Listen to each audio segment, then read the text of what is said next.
Hello everyone, welcome to Jyotsna study zone. Friends, कुछ students मुझे Telegram और इंस्टाग्राम पर मैसेज करके फरमाइशी चक्करदार को कैसे निकालते हैं कि टॉपिक पर वीडियो बनाने के लिए रिक्वेस्ट कर रहे थे। तो उन्हीं की रिक्वेस्ट पर मैं आज ये वीडियो बना रही हूँ। तो चलिए समझते हैं कि फरमाइशी चक्करदार क्या है और इसे कैसे निकालते हैं।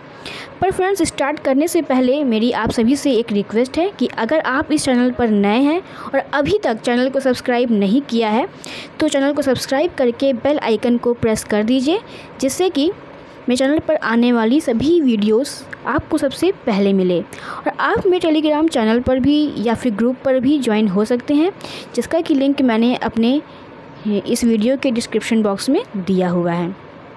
तो चलिए फ्रेंड्स, टाइम को वेस्ट ना करते हुए हम स्टार्ट करते हैं अपने वीडियो को। किसी भी ताल की फरमाइशी चक्रदार रचना का सूत्र जानने से पहले आपका ये जानना अनिवार्य है कि फरमाइशी होता क्या है। फ़ारसी भाषा के शब्द फरमाइश से फरमाइशी बना है, जिसका शाब्दिक अर्थ होता है विशेष मांग पर प्रस्तुत की गई वस्तु। पहले जो था कि गुणीजनों की सभा में किसी विशेष प्रकार की रचना सुनने सुनाने का आग्रह या फरमाइश एक दूसरे से हुआ करती थी, और जब कोई विद्वान उस फरमाइश को पूरा कर देते थे तो वह रचना जो होती थी वही फरमाइशी चीज़ हो जाती थी। लेकिन आज जिन रचनाओं के लिए इस शब्द का प्रयोग किया जाता है उसमें फरमाइशी चक्रदार परन, धा रहित तिहाई, एक हत्ती परन, जुगलबंद परन आदि मुख्य हैं। तो ये थी फरमाइश की परिभाषा फरमाइशी की। तो आप समझ गए होंगे कि फरमाइशी जो शब्द है वो कहाँ से निकला हुआ है और इसका अर्थ क्या होता है। फरमाइशी चक्रदार रचना को निकालने का सूत्र।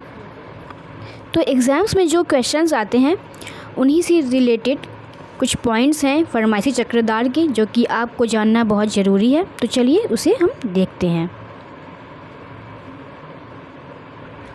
फरमाइशी चक्करदार जो होता है यह एक अविस्तारशील रचना होती है, और फरमाइशी चक्करदार रचना जो होती है वो कम से कम 5 आवर्तन की होनी चाहिए, तभी फरमाइशी चक्करदार होता है। फरमाइशी चक्करदार 3 पल्ले की होती है। इस रचना में कुल 9 धा का होना अनिवार्य होता है, और इस रचना का पहला, 5वां और 9वां धा जो होता है वह सम पर आना अनिवार्य है। फरमाइशी चक्रदार रचना के पहले पल्ले की तिहाई का पहला धा, दूसरे पल्ले की तिहाई के दूसरा धा और तीसरे पल्ले की तिहाई का तीसरा अर्थात अंतिम जो धा है वह सम पर आना चाहिए। तो ये हो गए कुछ इम्पॉर्टेंट पॉइंट्स जो कि फरमाइशी चक्करदार में होना अनिवार्य होता है। अब क्वेश्चन पूछ लेते हैं एग्ज़ाम्स में कि इनमें से कौन सी अविस्तारशील रचना है। तो उसमें ऑप्शंस रहते हैं, 4 ऑप्शंस। तो उसमें आप बता सकते हैं कि जो फरमाइशी चक्करदार है वह एक अविस्तारशील रचना होती है। क्वेश्चन ये भी आता है कि फरमाइशी चक्करदार में कम से कम कितने आवर्तन होते हैं। तो आपको पता चल गया कि उसमें कम से कम 5 आवर्तन होते हैं, और फरमाइशी चक्करदार जो होता है वो 3 पल्ले का होता है, ये भी रहता है क्वेश्चन में। और क्वेश्चन ऐसा भी बनता है कि फरमाइशी चक्करदार में कितने धा का होना अनिवार्य है। तो उसमें जो है 9 धा का होना अनिवार्य होता है। एग्ज़ाम में ऐसा भी क्वेश्चन आता है कि फरमाइशी चक्करदार रचना का पहला, 5वां धा के अतिरिक्त और किस मात्रा पर धा सम पर आना चाहिए। तो उसका भी आंसर है, उसका आपको पता है कि 9वीं पहले और 5वें के अतिरिक्त 9वें मात्रा पर धा सम पर आना अनिवार्य होता है। तो ये कुछ पॉइंट्स हैं जो कि एग्ज़ाम्स के लिए बहुत ही इम्पॉर्टेंट है। इसको आप देखिएगा और समझिएगा, इससे आपको और आसानी होगी फरमाइशी को समझने में। चलिए कुछ क्वेश्चन के माध्यम से समझते हैं कि फरमाइशी चक्करदार रचना को कैसे निकालते हैं। अब जैसे कि क्वेश्चन है कि झप ताल की फरमाइशी चक्करदार रचना कितनी मात्रा की होगी। तो इस क्वेश्चन के लिए आप इस सूत्र को अप्लाई कर दीजिए। ये सूत्र कि किसी भी ताल की कुल मात्रा गुणे 5 + 1। तो झप ताल जो होती है वो 10 मात्रे की ताल होती है। इसको 5 से गुणा करेंगे और इसमें 1 प्लस कर देंगे। तो 10 × 5 हो जाएगा 50 और +1 अगर करेंगे तो हो जाएगा 51। तो इसका जो आंसर निकल के आएगा वो हो जाएगा 51। झप ताल की फरमाइशी चक्करदार रचना 51 मात्रा की होगी, इसका सही आंसर हो जाएगा। इस तरह से आप ऐसे क्वेश्चंस के आंसर आराम से दे सकते हैं। 3 ताल के फरमाइशी चक्करदार रचना का एक पल्ला कितनी मात्रा का होगा? तो इस क्वेश्चन के लिए आप इस सूत्र को अप्लाई कर सकते हैं। ये सूत्र आप जब लगाएंगे तो आपको इसका आंसर मिल जाएगा। अब जैसे कि आपको पता है कि जो 3 ताल होती है वो 16 मात्रा की ताल होती है। इसको 5 से गुणा करेंगे और इसमें 1 प्लस कर देंगे। तो 16 पंजे होता है 80 और +1 हो जाएगा 81। ये 81 हो जाएगा। तो इसमें हम लोगों को 3 से भाग दे देना है। 3 दूनी 6, 2 आएगा, फिर ये आएगा ये 1 और 3 सत्ते 21। तो अब आप देख सकते हैं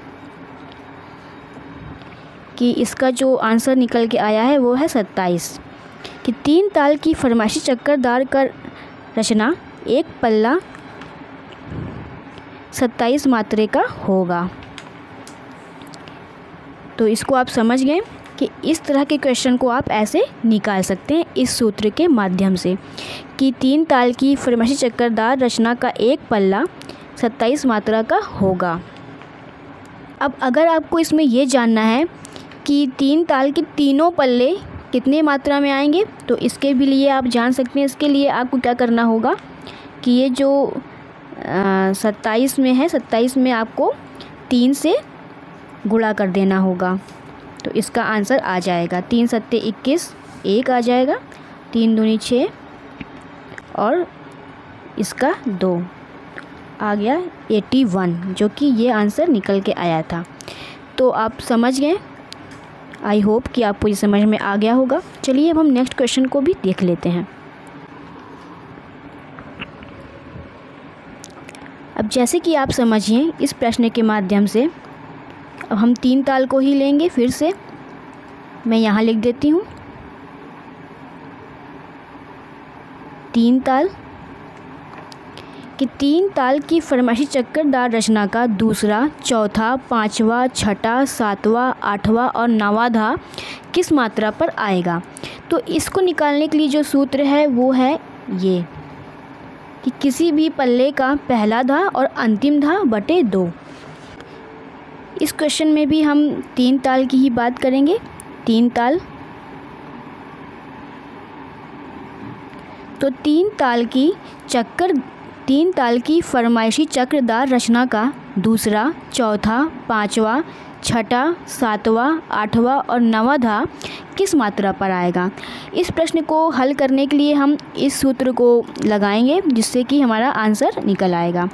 3 ताल 16 मात्रा की ताल होती है। तो इसका जो पहला पल्ले का पहला धा होगा वो होगा 12वीं मात्रा पर और जो इसका अंतिम धा होगा वो होगा 27वीं मात्रा पर। तो इसको हम जब प्लस करेंगे तो इसका आंसर आ जाएगा 39। 7 2 9, 2 + 1 3। तो 39 को हमको 2 से भाग दे देना है। जब 39 से 2 में भाग देंगे तो इसका आंसर आ जाएगा 16 सही 1/2। तो यही इसका आंसर हो जाएगा। और फ्रेंड्स, इस क्वेश्चन को करते समय आप ये ध्यान रखिएगा कि जिस पल्ले का पहला धा लेंगे उसी पल्ले का अंतिम धा लेने के पश्चात ही दोनों को जोड़कर 2 से भाग दे देंगे। उसके बाद जो भागफल आएगा उसी मात्रा पर दूसरा धा आएगा और इसी तरह हम दूसरे, तीसरे और अन्य पल्लों को भी निकाल सकते हैं। तो इस तरह से आप इन सभी के आंसर्स को देख सकते हैं। तो फ्रेंड्स, ये था फरमाइशी चक्करदार रचना से संबंधित क्वेश्चंस।